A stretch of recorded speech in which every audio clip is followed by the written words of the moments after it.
Sanjeev Sanyal, who is economic adviser to prime minister of India. आपने recently उनको एक interview में ये कहते हुए सुना होगा कि UPSC is a waste of time. और कुछ हद तक मैं उनसे रिलेट भी करती हूँ। और इसकी चर्चा मैंने पहले भी अपनी एक वीडियो में करी है, जहां मैं ये बात कर रही थी कि why Gen Z are going into depression. Gen Z के अंदर सुसाइडल टेंडेंसीज इतनी ज्यादा क्यों बढ़ रही है? उसका एक मेन कारण ये भी था कि पूरा भारत सरकारी नौकरी के पीछे हाथ धो के पड़ा है। और सरकारी नौकरी की क्या स्थिति है वो हम सभी को पता है। कितनी वैकेंसी है और कितने ज्यादा बच्चे उस नौकरी के लिए अप्लाई करते हैं। अगर सीट 700 है तो 7 लाख लोग अप्लाई कर रहे हैं, या कई सिचुएशन में तो 50 लाख बच्चे भी अप्लाई करते हैं। एक चपड़ासी की पोस्ट निकलती है, उसके लिए पीएचडी करे हुए बच्चे भी अप्लाई कर देते हैं। इतना ज्यादा क्रेज सरकारी नौकरी के लिए केवल मैंने भारत में ही देखा है। और ये क्रेज इस हद तक है कि इसे पागलपन कहना गलत नहीं होगा। क्योंकि अगर आप दुनिया की किसी और कंट्री में जाते हो, किसी डेवलप्ड कंट्री में जाते हो, वहां कभी भी आप सरकारी नौकरी के लिए इतना ज्यादा क्रेज नहीं देखोगे। वहां कोई इंसान अगर सरकारी नौकरी कर रहा है तो वो एक बहुत आम बात होती है। वहां पे सरकारी नौकरों को ऐसा सेलिब्रिटी ट्रीटमेंट नहीं मिलता है जैसा इंडिया में मिलता है। हम आज भी उस कॉलोनियल माइंडसेट से बाहर नहीं निकल पाए हैं। और उसका एक मेन कारण सोसाइटी है। सोसाइटी ने हम सभी के लिए एक ऐसे स्टैंडर्ड्स सेट कर दिए हैं कि यदि आप सरकारी नौकरी में हो तो आपको इज्जत मिलेगी, अगर आप बहुत ज्यादा रिच हो तो ही आपको इज्जत मिलेगी। लेकिन अगर आप एक कॉर्पोरेट जॉब कर रहे हैं, कोई प्राइवेट जॉब कर रहे हैं, एक एवरेज सैलरी लेकर आप हंसी खुशी जी रहे हो ना, ये समाज आपको इज्जत नहीं देगा। तो ये समाज भी बराबर का हकदार है आप सभी को इस सरकारी नौकरी की दौड़ में भगाने के लिए। और दूसरा मेन बड़ा कारण है सोशल मीडिया। सोशल मीडिया में पब्लिक सर्वेंट्स को एक सेलिब्रिटी की तरह पोर्ट्रे किया जाता है, जबकि वो सिर्फ अपनी ड्यूटी कर रहे हैं just like any other employ. तो वो भी एक मेन कारण बनता है जब बच्चे ऐसी रील्स को देखते हैं, ऐसी वीडियोस को देखते हैं कि उनको समाज में कितनी इज्जत मिल रही है, कैसे उन्हें सेलिब्रिटी की तरह ट्रीट किया जाता है। आपने आज अगर एग्जाम निकाल लिया, आपकी अखबार में फोटो आ गई, तो कल आप लोग इंस्टाग्राम पे 1 मिलियन फॉलोअर्स पे पहुंच जाओगे। तो बहुत सारे बच्चे ऐसे होते हैं जिन्हें एग्जाम का असली मतलब भी नहीं पता होता कि यूपीएससी करके वो लोग बनेंगे क्या। आईएएस आईपीएस सबको पता है क्या? सबको पूरी लिस्ट पता है कि उसके बाद आपको कौन सी सर्विसेज मिलती है, उन सर्विसेज में आपको काम क्या करना होता है, वो किसी को नहीं पता होता। लोग मेनली अट्रैक्टेड होते हैं सर्विस के चार्म से, उसके फेम से और उसकी पावर से। बहुत कम लोग हैं जो एक्चुअली में समाज की सेवा करना चाहते हैं। बाकी सब सिर्फ भेड़ चाल में चल रहे हैं और उन्हें बहुत साल लग जाते हैं ये रियलाइज करने में कि वो किसी और चीज के लिए बने थे, और तब तक बहुत देर हो चुकी होती है।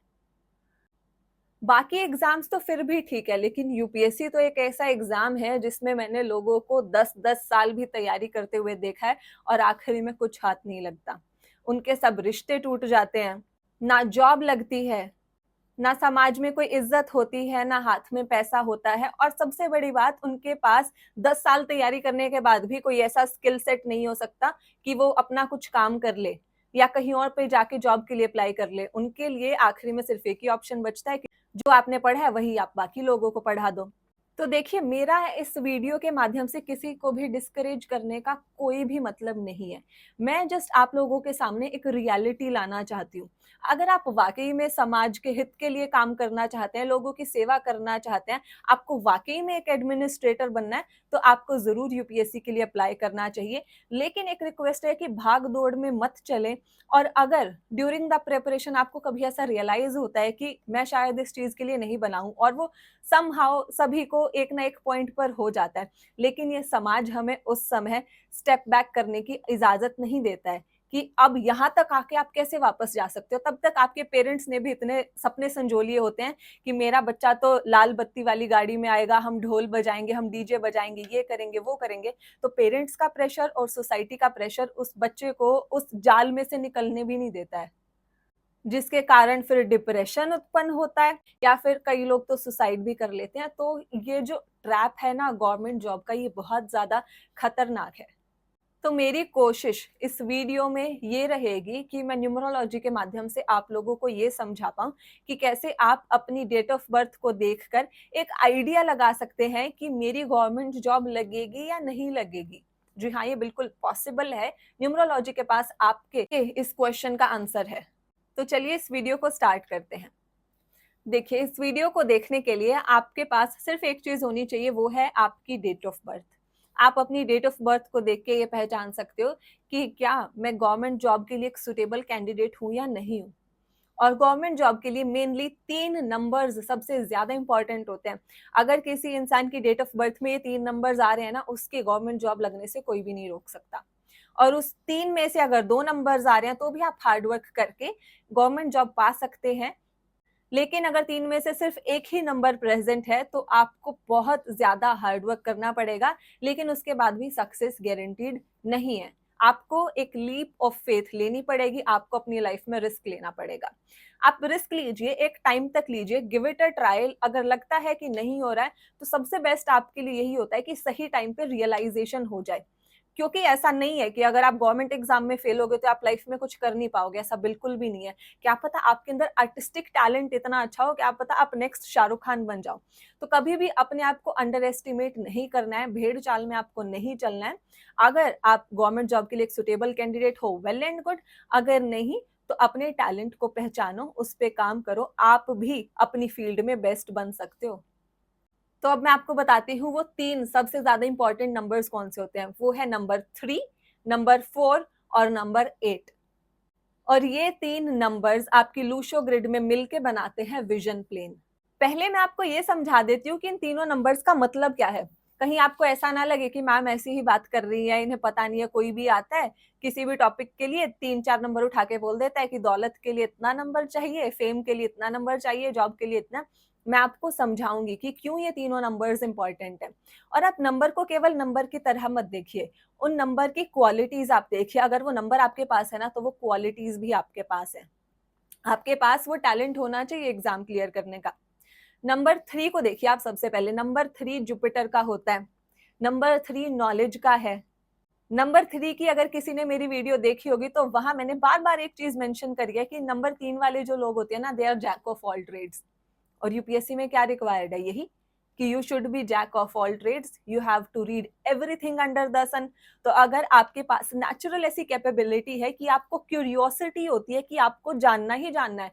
3 नंबर वाले लोग ऐसे होते हैं कि भले ही एग्जाम की तैयारी ना कर रही हो, लेकिन फिर भी इनके अंदर एक क्यूरियोसिटी रहती है, इन्हें पूरी दुनिया की नॉलेज होती है कि दुनिया में चल क्या रहा है। तो ये 3 नंबर की खूबी होती है जो बहुत ज्यादा रिक्वायर्ड है यूपीएससी के एग्जाम के लिए। अब बात करते हैं नंबर 4 की। नंबर 4 जो होता है ना, नंबर 4 है राहु का। वो एक साइंटिफिक नंबर है। नंबर 4 वाले लोग ना बहुत अमेजिंग ऑर्गेनाइजर्स होते हैं। इनका एक ऑथेंटिक थॉट प्रोसेस होता है। ये लोग मैनेजमेंट बहुत गजब की करते हैं। तो एग्जाम में ये चीज अगेन रिक्वायर्ड है। यूपीएससी का सिलेबस इतना ज्यादा है, अगर आप सही से उसको ऑर्गेनाइज नहीं करोगे तो साल भर में तो आपसे सिलेबस भी खत्म नहीं होगा।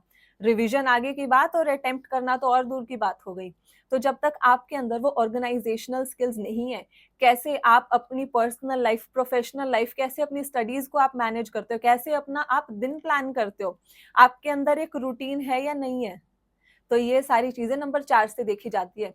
तो नंबर 4 मिसिंग होने पर आपके अंदर एक तो फोकस में कमी आएगी और आप अच्छे से चीजों को लाइफ में ऑर्गेनाइज नहीं कर पाओगे। चाहोगे बहुत डे अच्छे से प्लान करूं, हर बार प्लान बनाते होगे हर हफ्ते, लेकिन अगले हफ्ते तक वो प्लान आपका इंप्लीमेंट ही नहीं हो पाता क्योंकि आपके गोल्स रियलिस्टिक नहीं होते। नंबर 4 की कमी से ऐसी सिम्टम्स देखे जाते हैं। अब बात करते हैं नंबर 8 की। नंबर 8 होता है सैटर्न का। नंबर 8 आपको दिखाता है hard work. And it is needless to say कि यूपीएससी क्लियर करने के लिए आपको हार्ड वर्क तो करना ही पड़ेगा और कई सालों का हार्ड वर्क करना पड़ेगा। नंबर 8 परसिवरेंस को भी दिखाता है, कंसिस्टेंसी को भी दिखाता है। अगर आप एक बार एग्जाम में फेल हो गए तो ऐसा तो नहीं आप हार मान के बैठ जाओ क्योंकि मुझे आगे एग्जाम ही नहीं देना, मेरा तो क्लियर नहीं हुआ, मैंने तो सोचा था कि पहली बार में ही क्लियर करूंगा, अखबार में फोटो आएगी कि सबसे यंगेस्ट आईएएस ऑफिसर ये बने हैं। तो आपको ये भ्रांति अपने मन से निकालनी पड़ेगी। आपके अंदर एक परसिवरेंस होनी चाहिए, हार्ड वर्क, डेडिकेशन और कंसिस्टेंसी होनी चाहिए। क्योंकि यूपीएससी एक ऐसा एग्जाम है जो मैंने एक जगह पढ़ा था शायद कि average age of clearing UPSC is 27 years.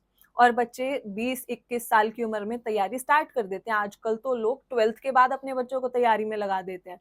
तो ये लगा लो कि लगभग 17 साल का बच्चा अगर तैयारी करने लगा है और एवरेज एज क्लियर करने की 27 है, तो क्या आपके अंदर इतनी परसिवरेंस है कि आप 5-10 साल तक टिक पाओगे अगर आपका एग्जाम नहीं क्लियर होता है, या आप हिम्मत छोड़ दोगे? तो नंबर 8 जब मिसिंग होता है ना, तो इंसान बहुत ज़्यादा हार्ड वर्क नहीं कर पाता है और वो ज़्यादा देर तक अपने गोल्स से भी स्टिक नहीं हो पाता है। नंबर 8 भी अगेन एक ऑर्गेनाइजेशन का नंबर होता है, मैनेजमेंट का नंबर होता है, बट स्पेसिफिकली वो फाइनेंशियल मैनेजमेंट में आ जाता है। तो अगर आपके पास नंबर 4 मिसिंग है और 8 है उसकी जगह, तो भी आप समहाउ एग्जाम क्लियर कर लोगे अपनी मेहनत के साथ, क्योंकि नंबर 8 भी आपको ऑर्गेनाइजेशनल स्किल्स दे देता है। तो वापस से मैं आपकी डेट ऑफ बर्थ के ऊपर आती हूँ कि आपने अब तक अपनी डेट ऑफ बर्थ चेक कर ली होगी और आपको लगेगा मेरी डेट ऑफ बर्थ में तो ये नंबर है ही नहीं। मान लीजिए आपके पास सिर्फ एक नंबर आ रहा है, लेकिन नहीं, रुको अभी, मैं आपको पूरी बात बताती हूँ। डेट में तो चेक करना ही है, सिंगल डिजिट हमें सिर्फ देखना है, लेकिन आपको अपनी डेट ऑफ बर्थ के लिए उसका मूलांक और भाग्यांक भी चेक करना पड़ेगा। अगर आपके मूलांक में वो नंबर आ जाता है या भाग्यांक में भी नंबर आ जाता है, तो भी वो कंसीडर होता है। अब देखिए मूलांक भाग्यांक क्या होता है। आपकी डेट ऑफ बर्थ के ना 3 कंपोनेंट्स होते हैं, पहला डेट, दूसरा मंथ, तीसरा है ईयर।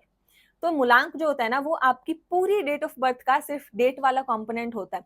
मान लीजिए किसी इंसान का जन्म 13 को हुआ है, ठीक है, 13 ऑफ एनी मंथ, तो ये उसकी डेट है। तो अब जो डेट है वो हमारा मूलांक होता है, लेकिन मूलांक जो होता है वो हमेशा 1 से लेके 9 के बीच में रहेगा। करेक्ट? ये न्यूमरोलॉजी का एक थंब रूल है, आप आज समझ लीजिए कि हम सिर्फ सिंगल डिजिट से ही डील करते हैं हमेशा, ठीक है। लेकिन इनका जो मूलांक है वो तो 2 डिजिट में है, 13, तो हम उसको सिंगल पर लेके आएंगे, ठीक है। तो ये 1 + 3 = 4, तो इस पर्टिकुलर डेट ऑफ बर्थ के लिए जो हमारा मूलांक है वो 4 आ गया है, राइट। इसी तरीके से आपका भाग्यांक भी होता है। आपका भाग्यांक जो होता है वो आपकी पूरी डेट ऑफ बर्थ का टोटल होता है। एक एग्जांपल आपको दिखाती हूँ, 9 जुलाई 1999। तो इसका अब हम भाग्यांक निकालेंगे, ठीक है।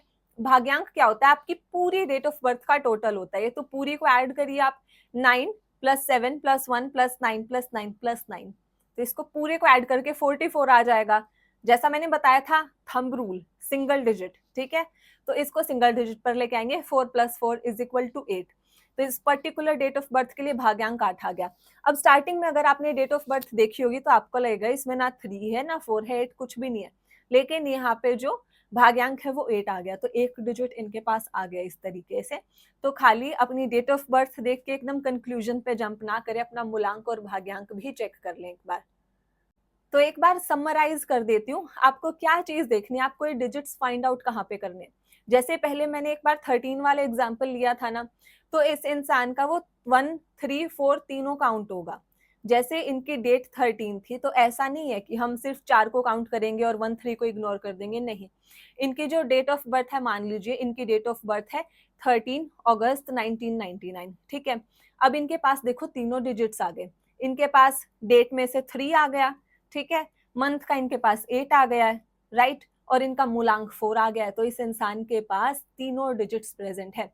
तो अगर ये इंसान विलिंग है, गवर्नमेंट एग्जाम की तैयारी करता है, तो इसका एग्जाम डेफिनेटली क्लियर होगा। देखिए, फ्री विल सबसे ज्यादा इंपॉर्टेंट है। अब कुछ लोग कमेंट में ऐसा मत बोलने लगना कि मेरे पास तीनों नंबर्स है लेकिन मैं तो अपना बिजनेस करता हूँ। अरे, जब आपने कभी ट्राई ही नहीं किया, आप कभी एग्जाम में बैठे ही नहीं, तो क्लियर कैसे हो जाएगा?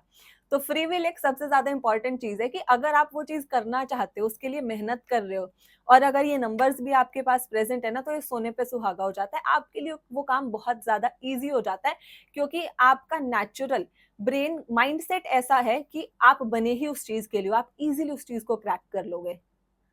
तो जिनकी भी डेट ऑफ बर्थ में ये तीनों नंबर्स आ रहे हैं, या फिर 3 में से 2 नंबर्स भी आ रहे हैं ना, वो लोग मेहनत से इस एग्जाम को क्लियर कर सकते हैं।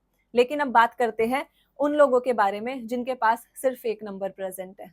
आप कैसे ट्राई कर सकते हो गवर्नमेंट एग्जाम के लिए, कैसे आपको सक्सेस मिल सकती है?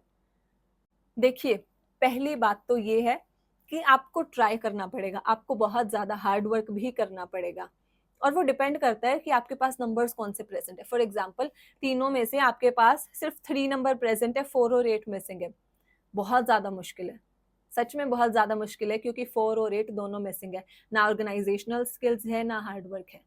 नंबर 3 है, आप एक नॉलेजेबल इंसान हो, but at the same time you are lazy. तो मुझे बोलने की ज़रूरत नहीं, आप खुद समझ सकते हो कि आप इस एग्ज़ाम के लिए एक सुटेबल कैंडिडेट हो या नहीं हो। चलो मान लेते हैं कि आपके पास सिर्फ 8 है, आपके पास नंबर 3 और नंबर 4 मिसिंग है, राइट? तो आपके अंदर एक अच्छी क्वालिटी ये है कि आप बहुत ज़्यादा हार्ड वर्किंग हो। आप अपने हार्ड वर्क से नॉलेज गैदर कर सकते हो, राइट? तो वैसे भी आपका काम बन जाएगा। और आप लोगों के लिए एक खास मैं रेमेडी दे देती हूँ, एक खास टिप बताती हूँ। जब आपके पास सिर्फ 8 प्रेजेंट हो, आपके पास 3-4 प्रेजेंट नहीं है, 3-4 हमारा वुड एलिमेंट होता है। तो 3-4 की कमी पूरी करने के लिए आप अपने गले में तुलसी की माला डाल सकते हो। तुलसी की माला के बहुत अमेजिंग रिजल्ट्स है। तुलसी की माला ऑब्वियसली वुड है और 3-4 हमारा वुड एलिमेंट होता है। तो तुलसी की माला डालने से एटलीस्ट 50% तक आपको इन नंबर्स की कमी पूरी हो जाएगी।